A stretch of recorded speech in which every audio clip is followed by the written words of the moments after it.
Friends, colleagues and listeners, here we are with an old friend of the show. I say old, you still look so young, Lewis, so it's amazing. But the person I'm talking about is Lewis King, who's the director and owner of Albion Aviation Group and also Planesook, which we'll cover as well. So Lewis, lovely to have you back. I don't know if you can remember when you were first on. Thank you, Chris. A couple of years ago, but it's flown by.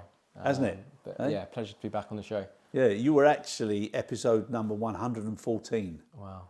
Yeah, and it was good. And you don't look as though you've changed at all, mate. So Fantastic. Life's obviously good. It's been good, stressful, but yeah, it's been good.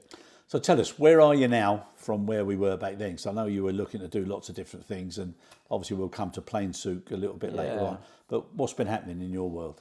Yeah, so Albion Aviation Group has grown a lot since we last spoke the last couple of years. Our mainstay is chartering, predominantly cargo. Yeah. So we did a lot obviously during COVID, and we continue to do a lot in terms of relief now, oil and gas, etc. We've got the private jet stuff as well, but we've also diversified. So we're now into drone chartering, which I think is a topic we'll touch definitely. upon. Looking forward to that one.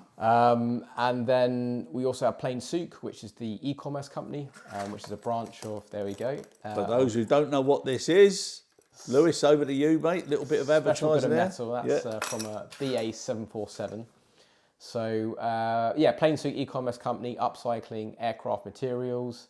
That's been good as well, although I haven't had too much time to devote to that. It's been primarily on the chartering side. Yeah. But yeah, looking to kind of push that forward as well. And how's that gone now for you? You know, because obviously everybody was expecting a little bit of a dip after COVID, but you know, it seems to be picking up again now. Yeah, it has. I mean, chartering it is such that, you know, we work with different industries, different verticals. So where one industry may be suppressed slightly, there's always another industry that has a requirement for chartering. So we've seen oil and gas come back to the market in terms of charter demand, sea air more recently. So yeah, I wouldn't say we're recession proof or anything like that, but we work with enough industries to really kind of stay busy, you could say. But yes, there are natural peaks and troughs in what we do. Yeah. And right, so now, what really caught my eye when you said about the drone chartering. Yeah. Okay, so obviously there's a lot of subject matter in various medias with regards to the drones, but particularly when you said drone chartering. So come on, tell us a little bit more about that. Yeah, so Albion, we've always tried to be first to market. So we were first to market with the broker training, and now drone chartering. So we are the first charter broker that I know of globally to offer drone chartering. So we focus primarily on industries such as construction. So we're looking at mapping, surveying, we're looking at filming, photography, we are looking at agriculture as well. So the way I envisage it, and looking ahead, I mean, as an owner of a company, you've got to always, think what's the next 10 years or so bringing. I strongly believe there will be a sector in the market for chartering. There will be automated flight, etc. So although we're chartering aircraft now, be it cargo aircraft or private jets, naturally there's going to be a shift as technology advances to chartering drones. So why not take the brokering model and simply, move it over to the utilization of drones? And it's been an interesting kind of entrance to the market. It's not a rapid uptake, but I think, as long as we're first to it, which we're seeing, we are working with a whole different bunch of different companies, clients, people that we never expected. So I do see it as a definitely developing market, but it's going to take time to mature along with the technology as well. So. Okay, and so just give us the basics of how the model will work. Yeah, so in the same role as a broker, a client will come to us. We've seen it mainly kind of in the filming sector, where someone will come to us, they've got a film shoot, we need a drone operator or a particular type of filming equipment. Can you get this shot? So we then go out to our operators and suppliers in the market, and we'll find the correct kind of drone or camera they need to use, and we'll then connect them with the drone operator, and we'll do the docuseries or the filming or the photo shoot that's required. I partner with, funnily enough, with one of my old school friends. So he operates drones. He has a big inventory of drones. So he's one of my suppliers in the UK, Carbon Kit Films. Nice one. And then we've also looked at, or we are currently partnering with other drone operators around the world to help with their research and develop their applications. So we're working with a drone operator in Malaysia who works in the palm fields, so the palm olive fields. So we're working with them to help with their adoption to market for harvesting and going out to other companies that have palm olive fields and see how we can help them harvest more efficiently. So I mean, I'm just trying to think now. There's lots of talk about the food wastage and how things are done or not done correctly. So I'm assuming that's also a way of almost like competence and compliance to see whether you're in control of what's actually happening. Yeah. So you see that as an opportunity. So if you can imagine, people are always giving you data and details on what they're doing, what they're not doing, reasons why they can't do things. Whereas now, especially over large areas, you can actually see what's going on. We can. In the construction industry, yes. So we've done a lot of kind of time lapses for builds. Yeah. We do stuff like roof inspections, predominantly in the UK. I mean, Albion has an office here in the UK and UAE. UAE is heavily restricted for using drones. Yeah. Yeah. But in the UK market, yes, construction industry would be one of them, and really kind of landscaping different projects, a bit of 3D mapping, etc. So it's still an emerging market, and it's we're keeping ourselves kind of very thin at the moment to see what clicks, what's best, before we apply our resources or even buy our own assets. But I want to stay true to the brokering model in terms of don't own any assets, but we'll connect client to the operator.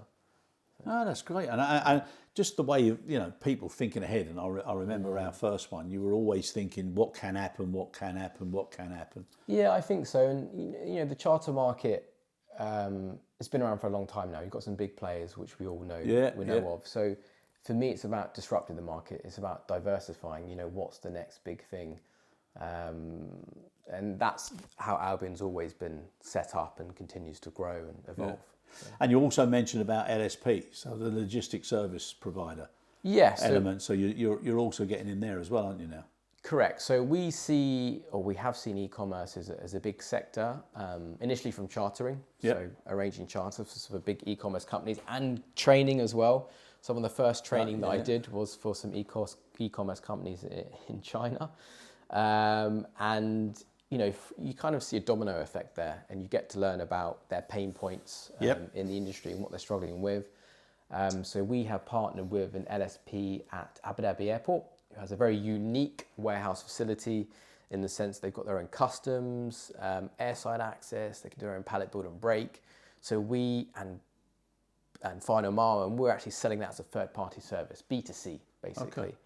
Okay. And the beauty of that is we have the majority of our clients are freight forwarders, so it's a very easy sell. Yeah, exactly. So we can go out to our portfolio of clients and give them that value-added service. That's not necessarily added to a charter, let's say e-commerce charter, but that could just be a B2C simple clearance for them. Always looking to evolve and really kind of jump on, the most popular moves in the market, and or trying to predict what's the next big thing. And e-commerce continues to grow though. It's an industry that we're interested in and heavily involved in. Yeah, no, brilliant. And now back to the training. So you've done your own broker manual or your own broker A to Z guide of what you need to do, how to do it, why to do it, when to do it, and that's gone really well, hasn't it? It has. Again, that was we were, and I believe we still are, the first aircraft charter broker to offer that training, and that was really to raise the benchmark of what is a training in what is an unregulated industry, and that took off very well, and that helped with the credibility of Albion as a new company. But we still continue to do training. I don't really do too much training because I'm quite busy on the charter front, and particularly the new products like the drone charter. But we do have a manual that we sell, very popular, both on the private jet and the cargo side. Yeah. And what we find is the beauty of the training is a lot of the people we train actually either come on board and work for Albion, or if they're big enterprises or companies, they will actually use us.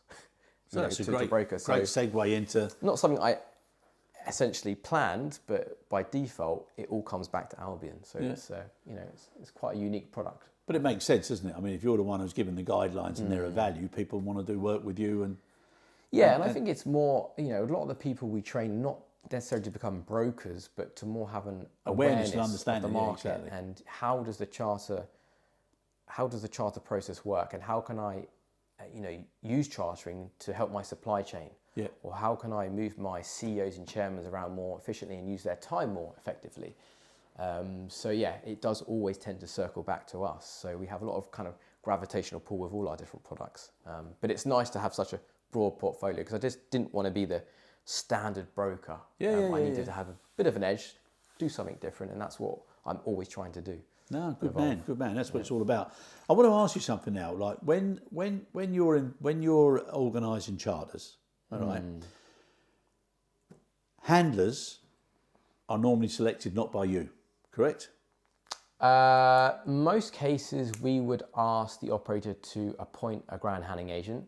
There are times where we can suggest one, but often it would be that they have a framework agreement in place with large GHAs that have several, operating bases. Yeah. So I would say 75% of the time it would be the operator that would appoint the GHA. Yeah. So now, not to disrupt that relationship or that process, but do you not think that if somebody is responsible for organising a charter, they should also have certain accountabilities of who actually handles that aircraft? The reason I'm saying that is there's been lots of safety issues, lots of lacking training, lacking support for employees. Yeah. The turnover is very high. They struggle with attrition, all the common problems that everybody's talking about. So do you not think that there should be now a little bit more influence on the compliant and the competence elements of selection of who that particular handler should be, rather than a go-to tick box, we use these people here, we use these people there. I think it would be in interest of the client, yes. And when you look at moving particular commodities, then 100%. Yep. Because is that ground handling agent equipped to handle this heavy outsized piece? Do they have the right handling equipment? Although they say they might not necessarily do. Or do they have? We came across this recently when we moved some helicopters. Yeah. Can they screen the cargo? Exactly. So I think yes, and I think the broker should be more active in helping to select the right handling agent by speaking to their client and understanding the commodity as well, and what the caveats come with this particular move. I'm talking about cargo here. Yeah. But I think it would be in everyone's interest, because it's easy for a broker to sit back and say, operator, please appoint a ground handling agent, but they may not be fit for purpose. Exactly. And if they, just my experience, lots of times people don't have an actual operating profile of that particular handling agent. Yeah. Everybody can say yes, get the business, then there's problems. Yes is the easiest way to unlock the wrong door. Yeah. But also the accountability and the responsibility to do what's right for the personnel as well, because there's been lots of injuries as well, because people are just not equipped or trained to use certain equipment, or the equipment hasn't been maintained the way it should be. Yeah, no, I definitely think so. And the type of stuff that we move is often high value. Yeah. It's not, your normal scheduled, skid at 1.6 high lower deck. This is nasty, outsize, often dangerous goods. Yep. So yes, I think there should be a better due diligence process and more engagement from operator and client and shipper, consignee, etc. I think more care needs to go into it. Yeah. And I think nowadays, when there's so many issues happening, even now people who are providing GSE and refurb GSE, if something happens and there's a collision with a high loader or whatever in an aircraft, the carrier has got to start looking at every single position in that process to identify who could have influenced it, or possibly who could have prevented it. Yeah. Because it all goes down to their overall liability and their insurance. At the end of the day. And I think we need to move away from the whole kind of cost thing, because I think we all know that certain agents are appointed on a cost basis, because they are the cheapest. But in this line of work, when you're moving commodities that are valued $500,000, $1 million plus, the cheapest won't work. Exactly.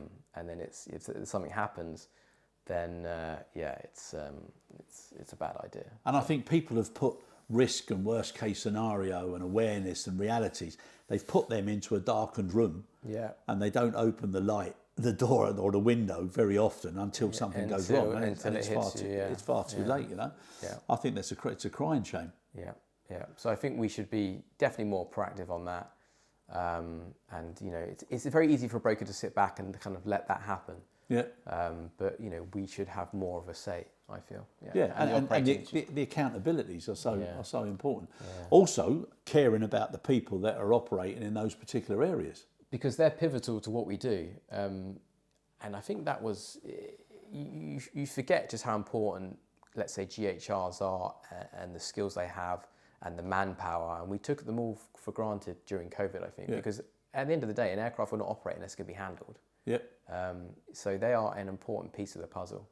So having that awareness and are they being treated fairly? Are they being looked after and what have you is quite an important point. So whether, I don't know how that would look from a high level overview in terms of, is there a collection of GHAs that are recognised for their skill, their expertise, how they look after people. I don't know how that's regulated or how that's looked after, but I guess that could be something that's considered, top tier GHAs who know what they're doing and can tick all the boxes, etc. Yeah, I don't think there's any kind of standard. No. I mean, people have tried, and IATA, they got smart facility, they've got various audits, ISAGO, etc. But I just think a lot of that has now turned into tick box exercises so that people can get their foot in the door. And if it's really related to caring about, people, practices and performance, because at the end of the day, those are the three core areas that make a difference to any business, especially when you're relying on that business to be the mainstay and the support of your own business. And I just think people need to be more aware of it, because some of the questions I've asked people, Lewis, they don't know. Which is worrying. They don't know what equipment the handling agent's got. They don't know whether they're able. They don't know what the training or what the preventive maintenance program is. So I'm thinking to myself, this price business is a shame. And there's an old adage that if you employ a practical professional, it's going to be expensive. But if you don't employ a practical professional, it's going to be so costly. And time as well, Sometimes expensive, you cry once. Cheap, you cry all the time. And I just think now there needs to be, better standards, better appreciation of what really matters. And I know you think the same way. Now, moving forward, what sort of challenges or opportunities do you see ahead? I think there's many for our industry. I think aircraft. I think due to geopolitical conflicts, issues, certain aircraft aren't available anymore, aircraft types, etc. Aging aircraft that we would use, so R-76, A124s, all within that bracket. So the kind of Soviet era aircraft, are being phased out. So what comes next? There's no more 747 factory built freighters anymore. So obviously they have a timeline as well. So I think aircraft availability, accessibility. I think that's going to be quite challenging for the broker. And again, the charter broker has to keep evolving. I think I wouldn't say it's easy to set up a charter, but a lot of freight forwarders can do it themselves now. So it's about... especially with your manual. My manual, so it's about evolving, your identity in terms of a broker. Do you take on an asset, for example? Do you start controlling an asset? But then when you have an asset, you disrupt the market because you lose your neutrality as a broker. Exactly. So I think that's a decision that a lot of brokers come to. I think with size as well as they grow is, do I keep growing in the ad hoc charter market, or do I take an asset and do I start to manage it? And I've seen the issues with that, and I've seen the pros and cons. I've been on both sides of that. So I think that's one key area. And just continuing to identify new trends in the market. E-commerce continues to evolve. For us, it's the chartering. The drone chartering, how do we penetrate that market? And, we do drone charters in the UK, but it's how do we then take that overseas, how can we do that in UAE or heavily restricted markets? Yeah. And often that comes with a lot of cost as well.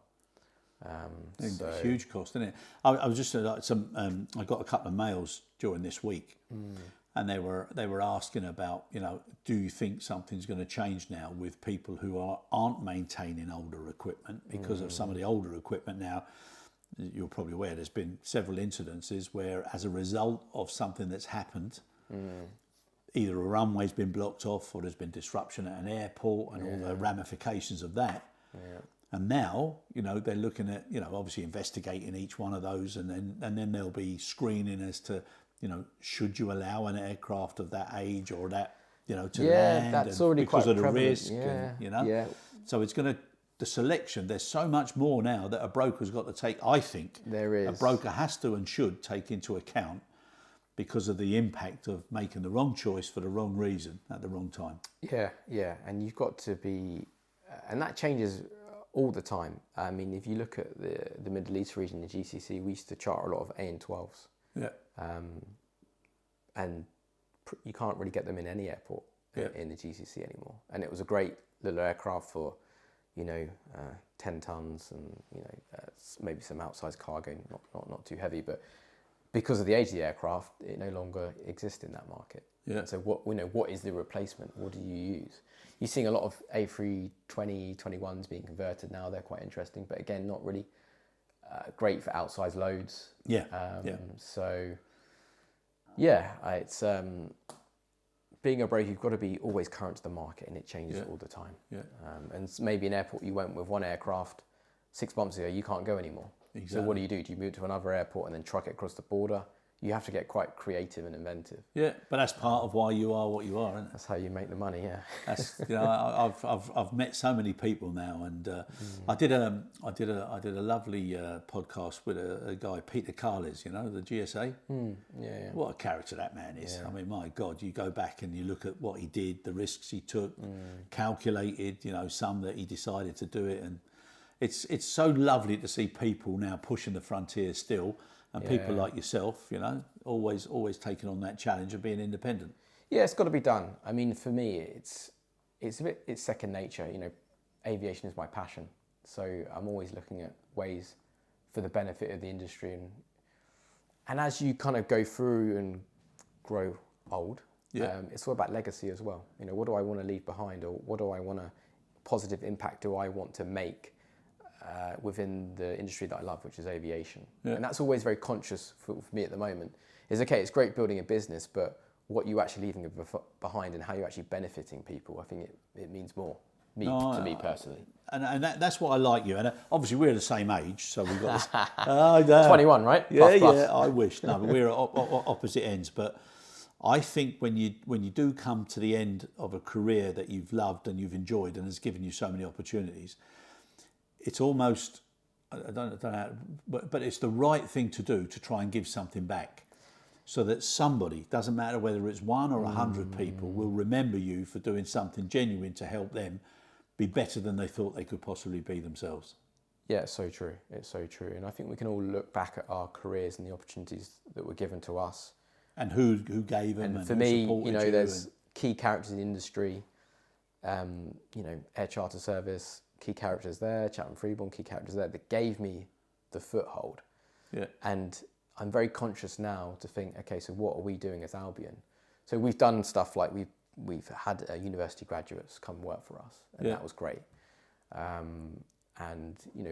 We're looking ahead, particularly with the drone stuff, is how can we involve the youth? How exactly. can we've reached out to a few colleges already, and universities that kind of touch upon the drone utilization to see how we can get them involved in what we do as well. So, and it's the right thing to do. No, I totally agree.